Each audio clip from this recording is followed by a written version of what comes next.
Hi, I'm Dr. George Yancey. Let's share some paradigms.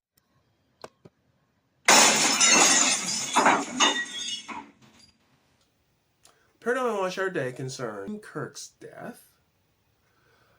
I want to talk about Charlie Kirk's death, his assassination, and I want to try to use this as a moment where hopefully it won't drive us further apart.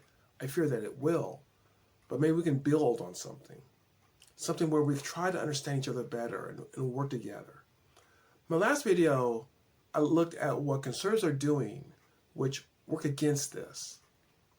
This video, I'm going to talk about political progressives and what they may be doing that works against this notion of coming together instead of pulling ourselves apart. And of course, one of the key ways in which progressives are harming us, harming our ability to do this, is celebrating the death of Charlie Kirk. Now, there's a more overt celebration that we see that's been played up, where people actually get online and they mock his death and they celebrate. They go, they cheer his death. There have been some pushback on that version of it, and not as much as I would like. Some people, Ezra Klein, Bernie Sanders to a certain degree, have done a great job of pushing back on this notion that we can celebrate the death of Kirk. Most Democrat politicians I've seen have denounced the violence. I would like to see more pushback, but I just want people to think about what's happening. You're saying you're happy that someone died because he was a person who was going to lead to more deaths. You not see the hypocrisy of that? And what sort of hole in your heart that you cheer someone's death? Now, I'm talking about people who are actually cheering someone's death. I'm going to go to a different version that's not quite that way. But there are those who are cheering his death as if this is something to be celebrated. Many of them say, well, will we cheer the death of Hitler? Which, once again, how can you could disagree with Kirk. I do on many issues. He's not Hitler. Let's stop using Hitler so we can do evil things. There's a different version of this. I go something like this, and I've seen a lot of people post on social media. First, they decry the violence, so they're not cheering his death. Instead, they say, no, we don't want political violence. But on the other hand, if other people are happy that he's dead, who are we to say that that's not a bad thing? Because Kirk did so many bad things. So we're not going to say that it was good he was assassinated, but we're not going to be that upset if people think it's good that he was assassinated, that he's no longer around, at least. I think that this is sort of a clever way of getting away from the fact that those celebrating his death overtly are actually supporting political violence. I mean, I think that's true. This way you can say, I don't support political violence, but maybe the outcomes of it isn't always bad. And that if people want to celebrate that, that's okay. Let's be honest. This is just another way of dehumanizing Kirk and people who agree with him. And while, yes, you're not clearly guilty of celebrating political violence, neither are you humanizing people you agree with. Disagreement means it's not so bad if you die. Now, here's why this is so problematic. Think about people on the other side. People who agree with Kirk or just generally conservative. They're seeing you say, you know what? If you die, that's not such a bad thing.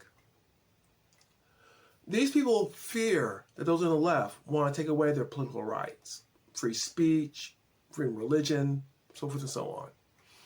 That's a battle for a different day. But you are feeding into their fears by saying it's not so bad if people like you die. We don't support your assassination, but if you die, it's not so bad. Because you're kind of mentioning that their right to life is not that important. So their rights are less important than your rights because they disagree with you. That is a scary position to be in. And it feeds our polarization. Because, as you can saw from the last video, I'm not supporting everything that's done on the right. You're given ammunition to a fear they have that if you gain power, their rights are going away. Or at least some of their rights are going away. What I think the people on the left have to do is first understand what's happening. What if AOC had been assassinated? Would you want people on the right to play a stream of AOC saying things that are, shall we say, unflattering? Some of which I have to admit are taken out of context when it comes to Kirk saying, although, once again, I don't agree with a lot of things Kirk said. Would you want to see that? Would you want, after her death, for people to be cheering?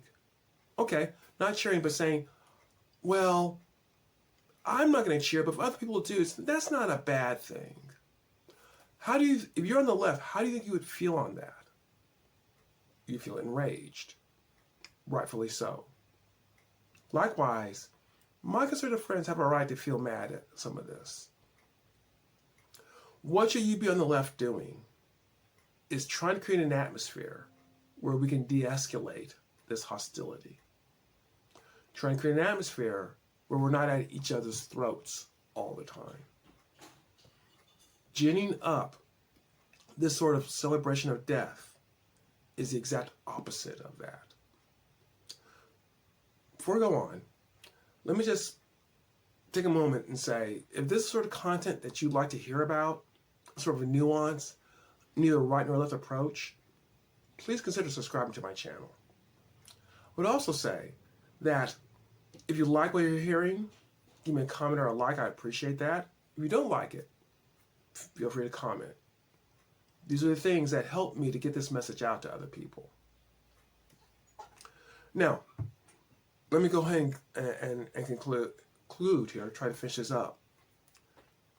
It's your job as Democrats in this time when people on the other side are hurt, not to agree with them, but to have some level of empathy, just as you would want empathy if someone on your side had been assassinated.